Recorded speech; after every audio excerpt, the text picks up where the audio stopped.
Imagine a man so feared that the mere sight of his flag could make entire fleets surrender without a single shot fired. A man whose beard, black as night, was said to glow with burning fuses when he went into battle. A man who ruled the seas, not through kings or crowns, but through terror, cunning, and legend. His name was Edward Teach, but the world remembers him by another, Blackbeard. In the early 1700s, the Caribbean was a world at war. Empires were rising, fortunes were being stolen, and the line between sailor and outlaw had all but vanished.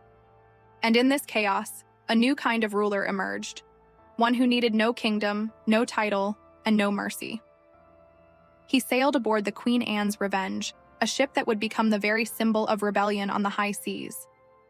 Armed with 60 cannons draped in black flags and crewed by men who had nothing to lose, it was more fortress than vessel, a floating empire of fear.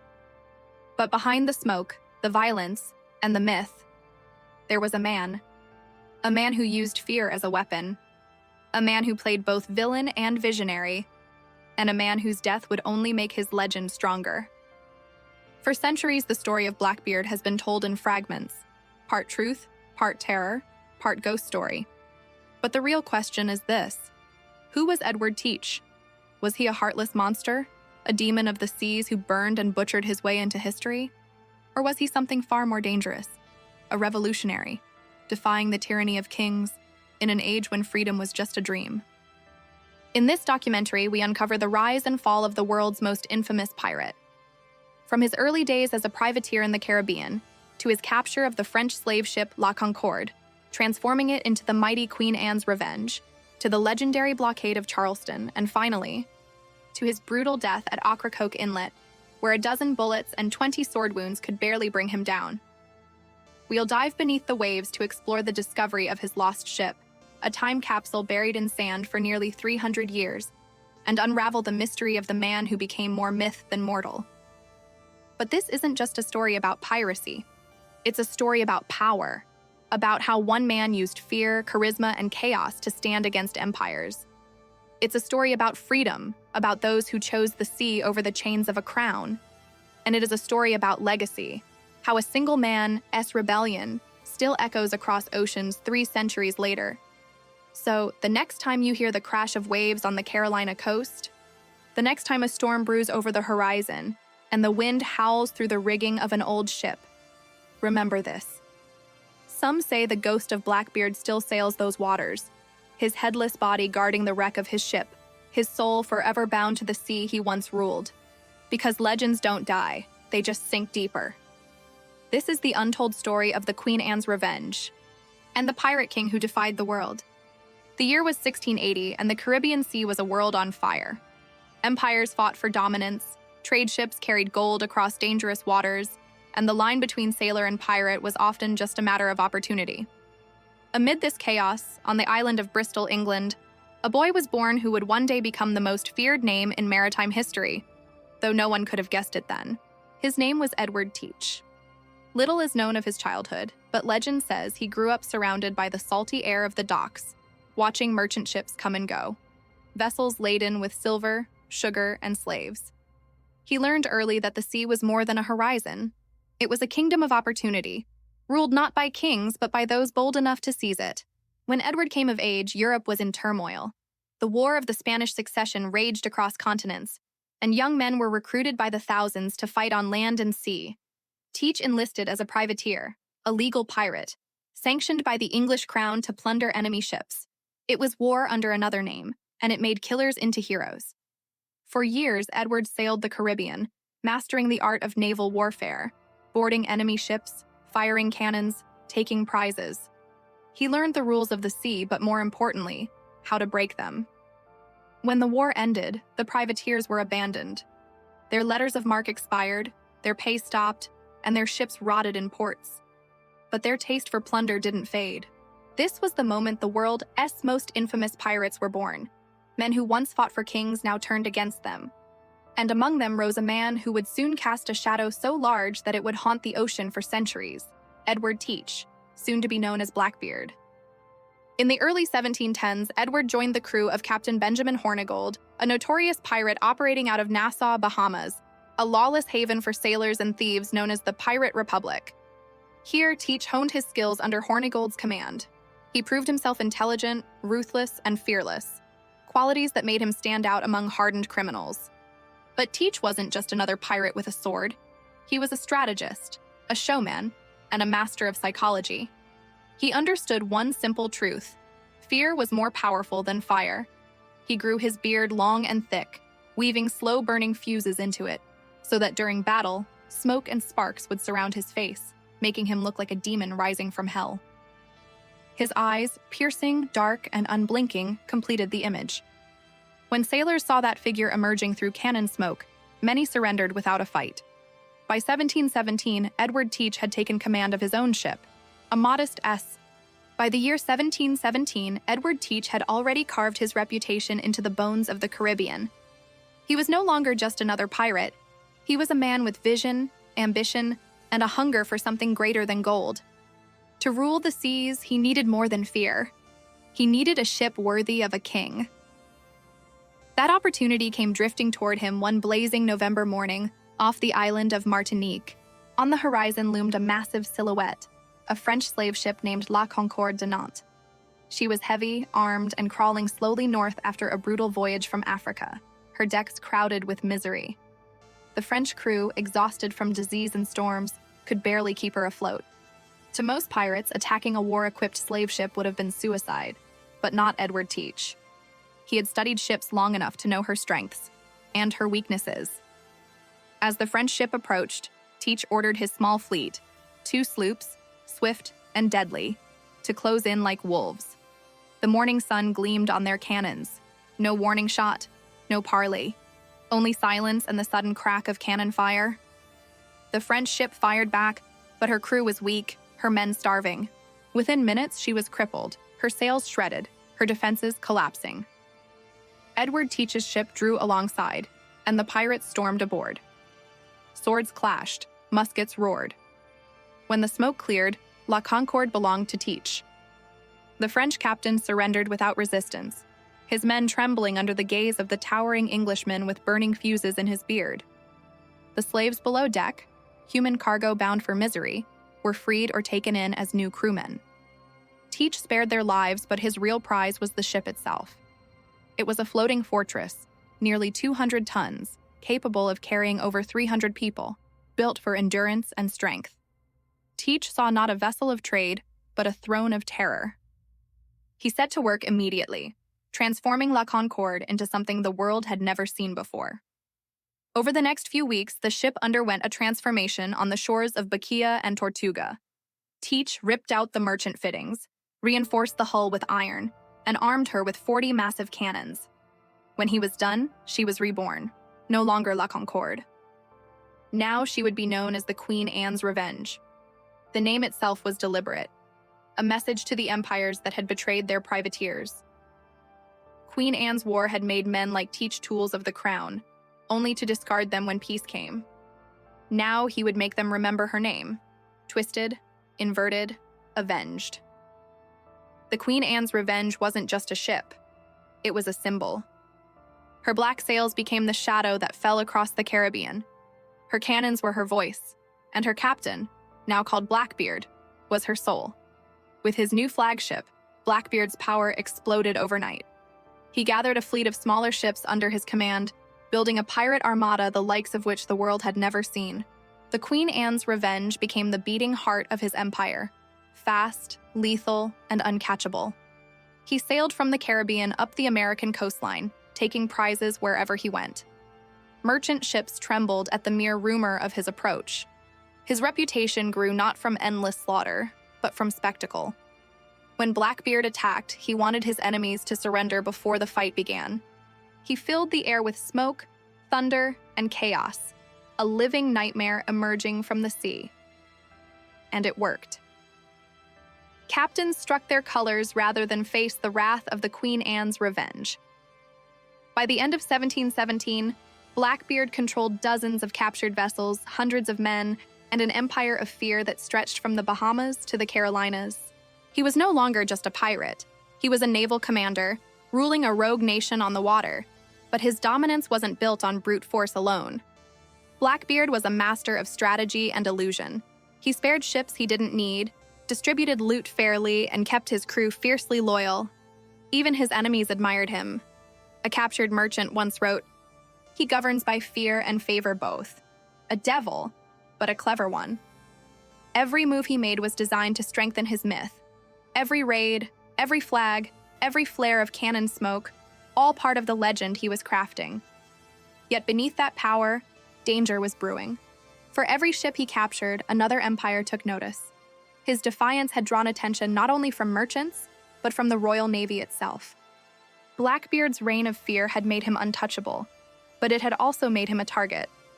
And soon, both man and ship would be tested in a way neither could survive. The Queen Anne's Revenge was no longer just a vessel of terror. It was a ticking time bomb on the open sea. By early 1718, the seas belonged to one man. Blackbeard, the name whispered in taverns, prayed against in churches, and cursed by every merchant who dared to sail the Caribbean. To the world, he had become a ghost. To his enemies, a nightmare. To his crew, a king. And at the heart of his growing legend sailed his crown, the Queen Anne's Revenge, her black sails cutting through the ocean like a shadow of death. The ship was unlike anything else on the water. With 40 cannons, reinforced hulls, and a crew of over 300 hardened men. She wasn't a pirate ship. She was a floating fortress.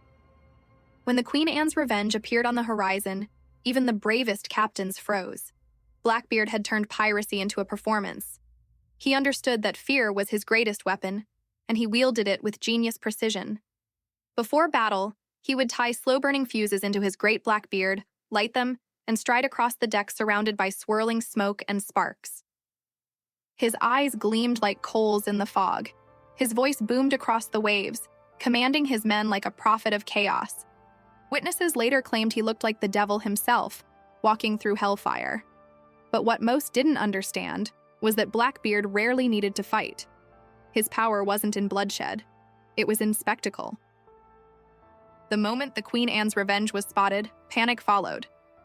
Merchant ships would strike their colors, surrender their cargo, and beg for mercy. And mercy, strangely enough, was something Blackbeard often granted. He wasn't the ruthless butcher the legends claimed.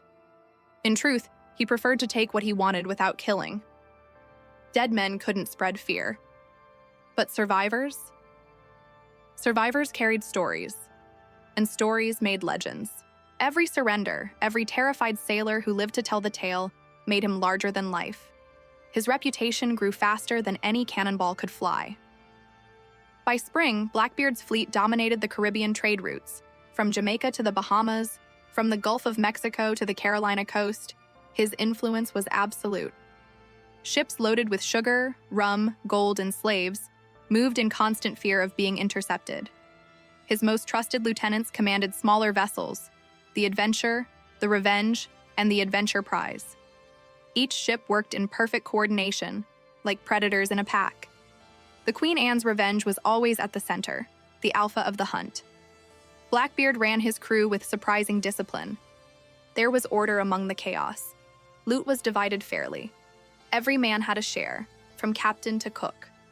If someone stole or disobeyed orders, punishment was swift, but rarely fatal. To his men, he was more than a captain. He was a leader who understood them. The outcasts, the ex-soldiers, the runaway slaves, the broken men who had nowhere else to go. Blackbeard gave them purpose. He gave them freedom.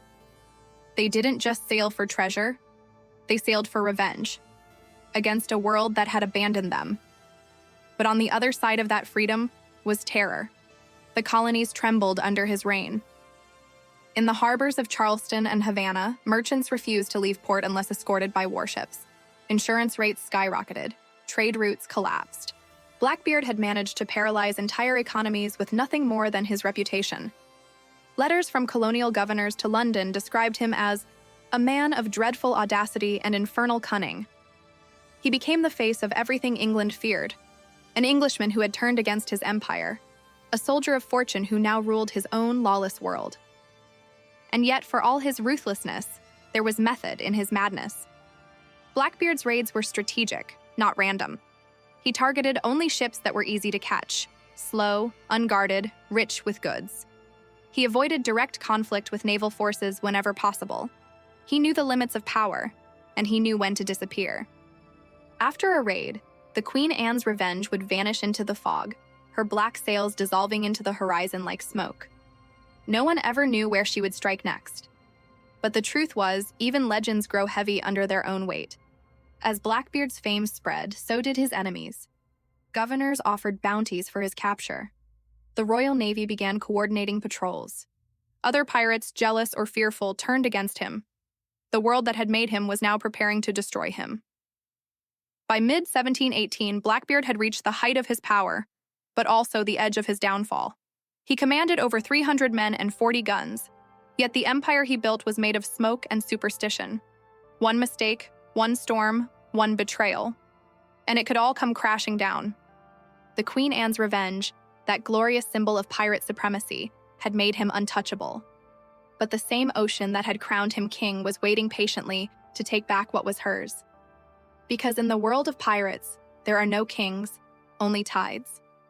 And every tide, no matter how strong, must one day turn. By 1718, the Caribbean had become more than just a sea of islands and trade winds. It had turned into a battlefield. Between the fading power of European empires and the growing chaos of the high seas, one place emerged as the heart of rebellion, a place where outlaws ruled laws meant nothing and loyalty belonged to no flag but the black one. That place was Nassau, on the island of New Providence in the Bahamas.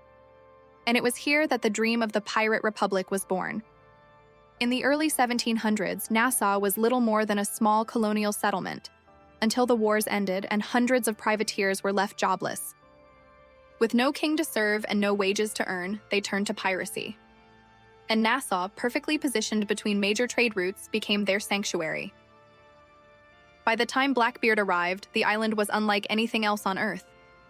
Every tavern echoed with drunken laughter and clinking mugs. The air smelled of salt, gunpowder, and rum. Ships of every shape and flag anchored in the harbor, stolen, scarred, and overflowing with plunder. There was no governor, no royal navy, no authority, only the pirates and their own code of honor. Here, freedom wasn't a slogan. It was a way of life. Blackbeard fit in perfectly. He was already a legend, tall, commanding, mysterious. When he walked through the streets of Nassau, men stopped and stared, whispers following him like shadows. But unlike other pirates, he wasn't just there to drink and spend his gold. He saw something bigger. The Pirate Republic was chaotic, yes, but it was also powerful. Hundreds of ships, thousands of men, all united by one thing: defiance. If organized, they could challenge empires. Blackbeard began forming alliances with men whose names would one day become legends themselves. Charles Vane, a reckless and violent pirate who feared no man. Calico Jack Rackham, cunning and ambitious. And Anne Bonny, the fiery Irish woman who fought like 10 men combined. Together, they envisioned Nassau not as a hiding place, but as a nation of the free, a republic of thieves, sailors, and outcasts, bound not by laws but by loyalty. In taverns lit by flickering lanterns, plans were whispered over maps stained with rum. They spoke of uniting their fleets, dividing the Caribbean into zones of control, and striking at the heart of colonial power: the slave ships, the treasure galleons, the royal convoys. For a brief moment, the dream seemed real. The Pirate Republic became a floating empire, a place where no king ruled, no taxes were paid, and every man was equal beneath the black flag. They lived by their own code. Loot was shared, captains were elected, and injustice was punished, even among thieves. To many, Nassau was paradise, a rebellion made real. But paradise, as history often reminds us, doesn't last. The empires couldn't ignore it forever. The British Crown saw Nassau not as a curiosity, but as an infection spreading across its colonies. Piracy was costing them millions.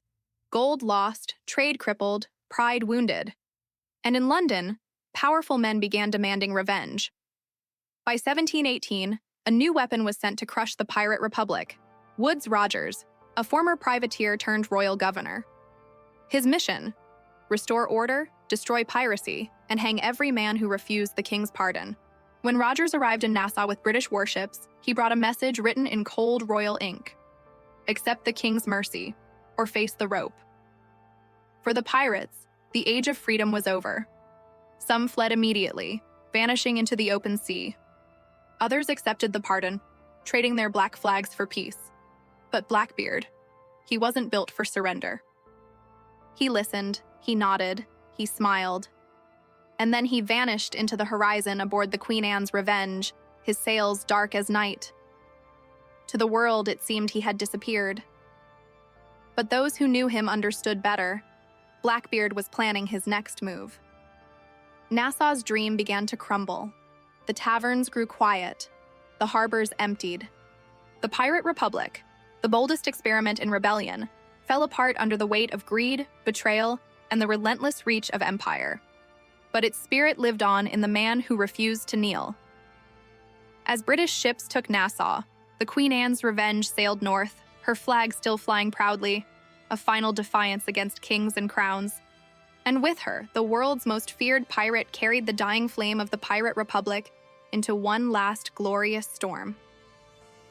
Because for Blackbeard, the sea was not just a home, it was the only kingdom worth dying for. By May 1718, Blackbeard had become more than a pirate. He was a force of nature. His name was whispered like a curse from Havana to London. His ship, the Queen Anne's Revenge, was feared like a sea monster, its black sails known to bring only one of two things: surrender or destruction. But even legends have limits. And the event that would define Blackbeard's infamy, the blockade of Charleston, was not just a display of power. It was a message. A message to kings, governors, and empires. The seas belonged to no one. The port of Charleston, South Carolina, was one of the busiest in the American colonies, a jewel of commerce and trade, where ships from Europe, Africa, and the Caribbean crossed paths daily. The harbor was protected, heavily trafficked, and considered untouchable. No pirate had ever dared to attack it. Until Blackbeard. In early May, the Queen Anne's Revenge and 3 smaller vessels sailed quietly into the shipping lanes outside Charleston. Over 300 men manned the ships, each one loyal to their captain's word. The plan was bold, insane even, to blockade the entire city. For nearly a week, Blackbeard's fleet seized every ship that tried to enter or leave the harbor. Merchant vessels, slave ships, passenger boats, none were spared. Within days, the lifeline of Charleston was cut off. The city panicked. Food supplies began to dwindle, merchants froze in fear, and families wondered how long before the pirates came ashore. The colonial governor, Robert Johnson, was blindsided. His defenses were inland, his navy outmatched. And yet, strangely, Blackbeard didn't attack. He didn't burn the town. He didn't demand gold or treasure. He wanted something else entirely. Among the captured ships was the Crowley, a merchant vessel carrying several prominent passengers, including Samuel Wragg, a member of Charleston's council.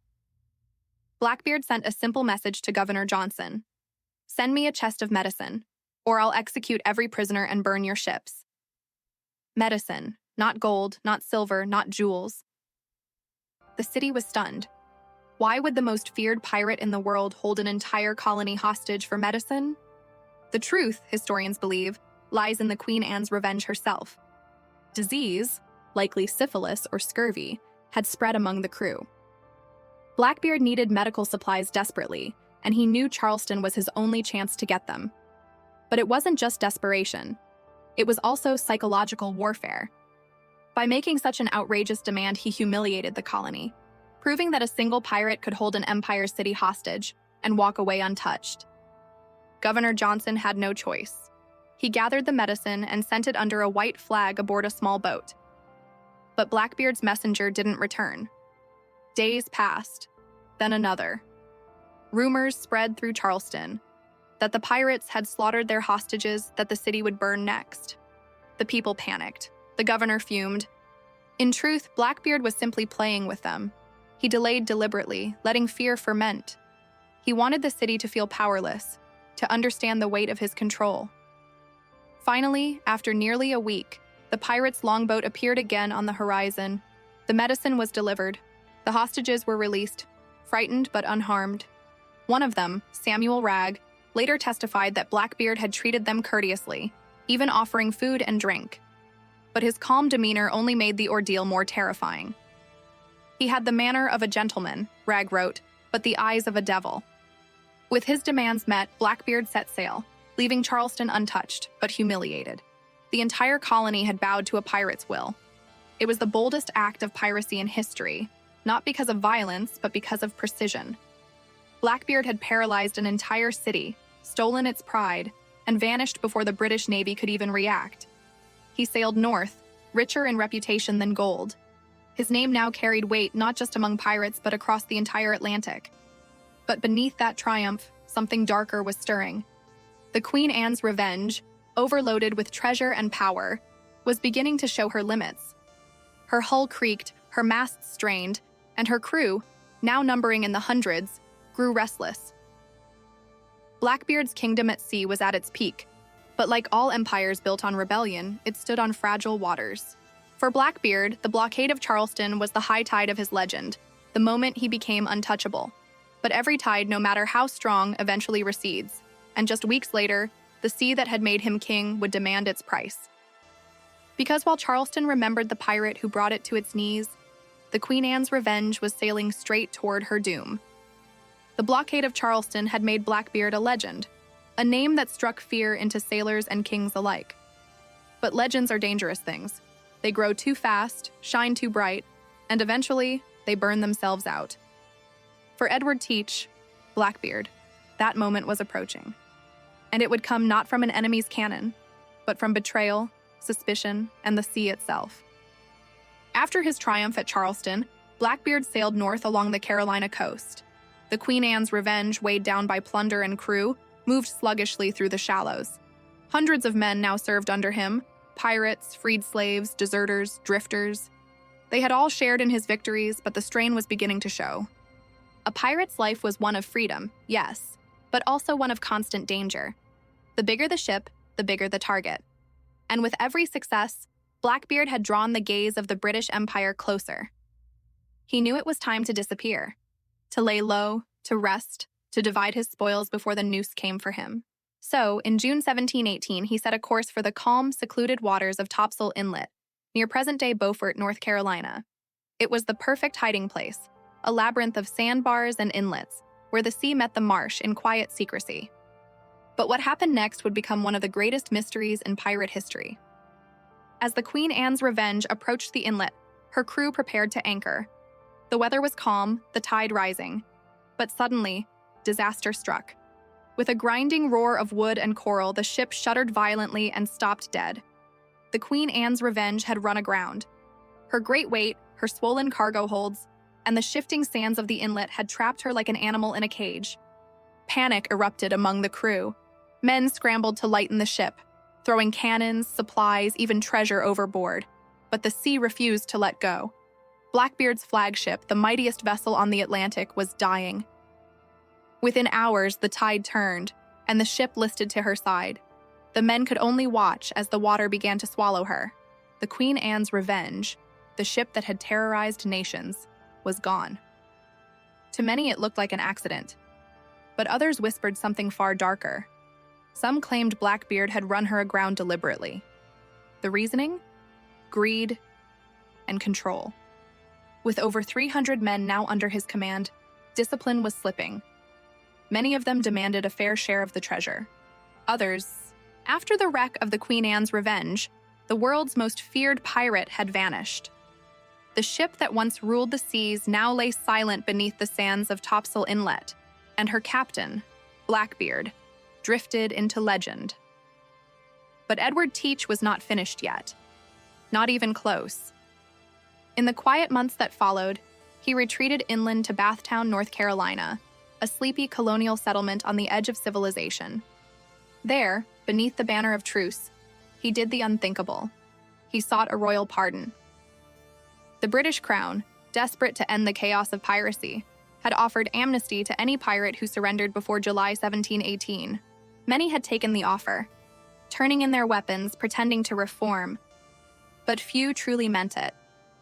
Blackbeard, ever the strategist, saw opportunity in forgiveness. With his ships lost and his reputation at its peak, he appeared before Governor Charles Eden, charming and polite. He promised to abandon piracy forever. Eden, eager for peace, and perhaps blinded by the pirate's charisma, granted him full pardon. For a brief moment, Edward Teach became an honest man. He even settled down, marrying a young local woman and living quietly by the river. His house stood in the sunlit calm of Bath Creek, his days filled with trade and talk instead of gunfire and smoke. But no one who knew Blackbeard believed he could stay still for long. By night, whispers spread through the Carolina coast. Ships were still vanishing.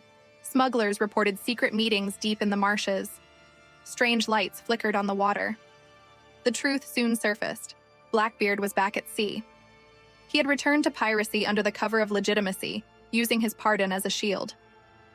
His smaller sloop, Adventure, became his new command. From hidden coves and inlets, he raided ships in secret, selling stolen goods through local officials who turned a blind eye. Governor Eden knew. Some say he was bribed, others claim he was too afraid to intervene. Either way, Blackbeard ruled again, now with political protection. But his return did not go unnoticed. Just across the border, the governor of Virginia, Alexander Spotswood, was furious. He saw Eden S. in action as betrayal, and Blackbeard S. survival as an insult to royal authority. Letters were sent to London demanding action. Reports described Blackbeard's continued piracy, his illegal trade, his drunken revels, and his armed men terrorizing the coast. Finally, Spotswood decided to act, without waiting for permission. He secretly commissioned 2 ships, the HMS Pearl and the HMS Ranger, under the command of Lieutenant Robert Maynard, a hard-nosed naval officer with one mission: hunt down Blackbeard. No arrests, no trials, just an execution at sea. As autumn turned to winter, the hunt began. Maynard's ships sailed south, scouring the Carolina coast, questioning fishermen, traders, and settlers. Slowly, the net began to tighten. Reports came from Ocracoke Island, a narrow strip of sand and swamp where pirates were often seen drinking, repairing ships, and trading goods. There, hidden in a small cove behind the island's shoals, Blackbeard had dropped anchor. His crew lounged on deck, their guard down. He had no reason to fear. He believed the governor's pardon protected him. But that night, under a moonless sky, Maynard's ships crept closer. The wind was still. The only sound was the creaking of timber and the soft rhythm of waves. The hunters had found their prey. At dawn on November 22, 1718, the lookout aboard Blackbeard's ship spotted 2 sails approaching. At first, he thought they were merchants. Then he saw the glint of cannons. "Warships!" he shouted. Panic spread across the deck. Men scrambled to load guns and prepare for battle. Blackbeard stood calmly at the helm, his massive frame framed by smoke and morning light. He didn't run. Instead, he smiled. "Well, damnation," he muttered. "Let's give them a show." As the British ships closed in, the sea around Ocracoke began to boil with tension. Blackbeard's men fired first, a blast of cannon smoke tearing across the water. The British guns answered, and the sound of battle shook the coast. But Maynard had a trick of his own. Knowing his ships were smaller, he ordered the crews below deck, making it look as though the British had been wiped out. Blackbeard took the bait. He boarded the Pearl himself, roaring, cutlass in hand. And there, amid blood, smoke, and chaos, began one of the most brutal duels in naval history, Blackbeard's last stand. But that story, of fire, fury, and death, was yet to come. For now, as the waves crashed against Ocracoke's shores and the tide turned red with gunpowder and blood, one truth was clear. The hunt was over. The hunter had found his demon, and the world's most feared pirate, the man who once ruled the seas, was about to face his reckoning. The dawn of November 22, 1718, broke over Ocracoke Inlet like a scene painted in blood and mist. The air was thick with salt, the sky bruised with gray clouds, and the sea, calm, deceptive, waiting. In that fragile morning silence, 2 worlds prepared to collide. On one side, Blackbeard, the most feared pirate alive, commanding his sloop Adventure with less than 20 men, half of them drunk from a night of revelry.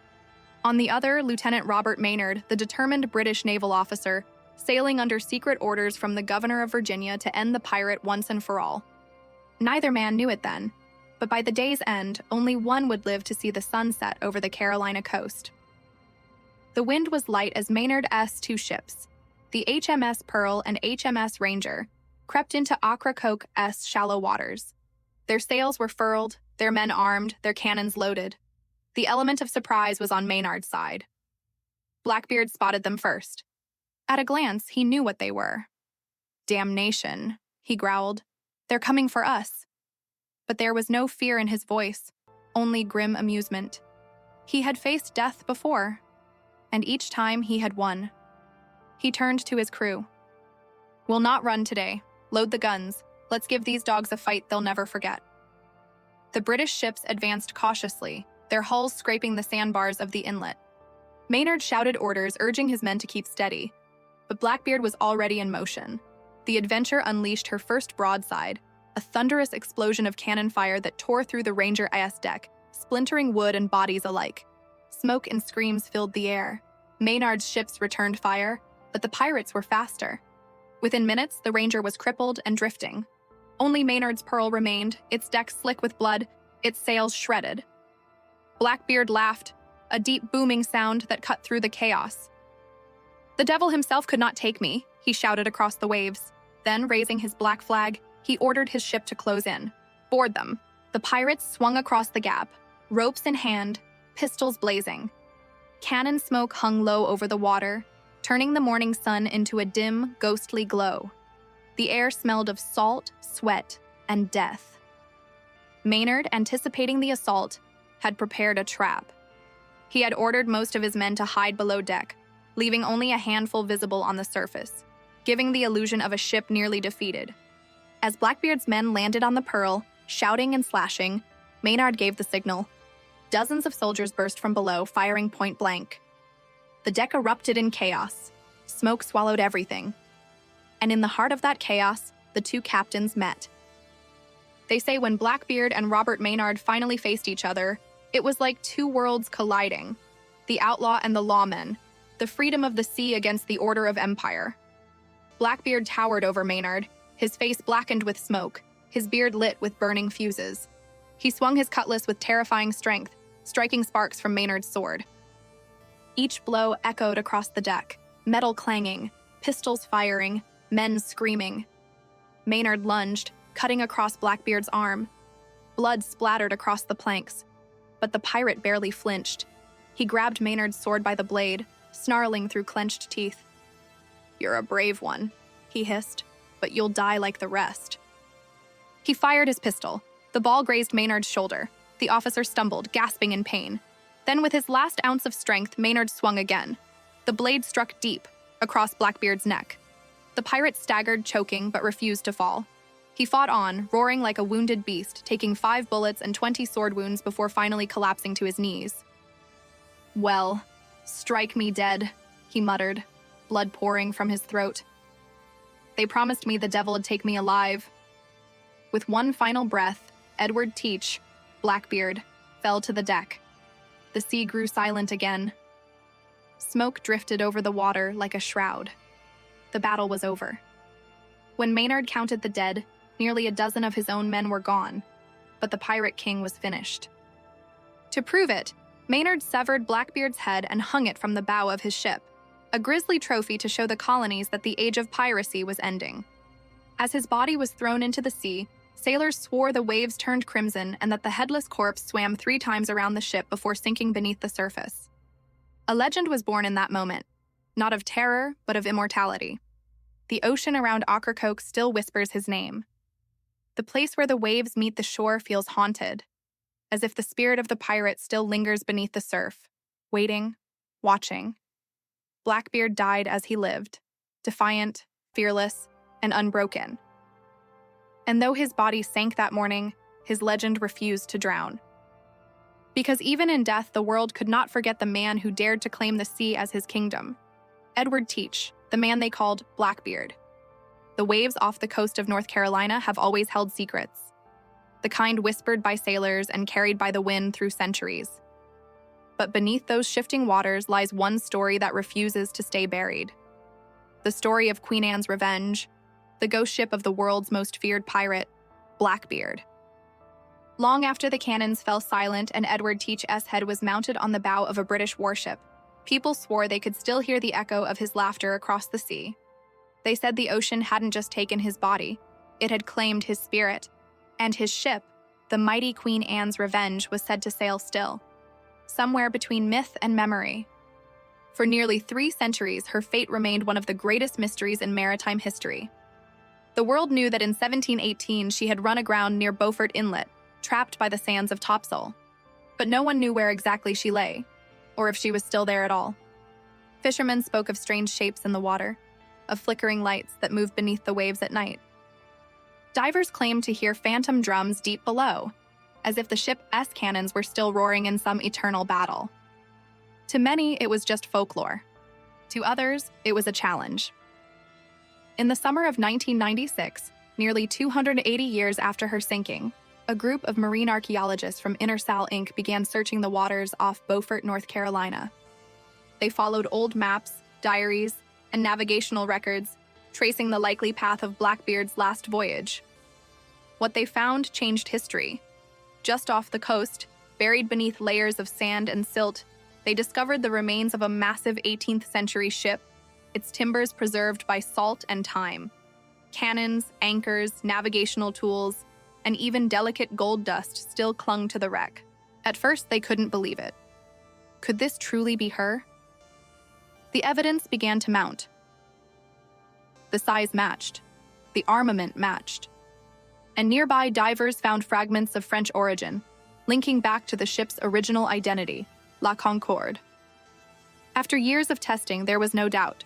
They had found the Queen Anne's Revenge. News spread across the world. For historians, it was a moment of revelation, a chance to step directly into the world of piracy's golden age. For locals, it was something deeper, the resurrection of a ghost that had haunted their coastline for generations. Over the years, archaeologists recovered more than 300,000 artifacts from the wreck. Cannons weighing thousands of pounds, pistols, medical tools, even a syringe made of brass.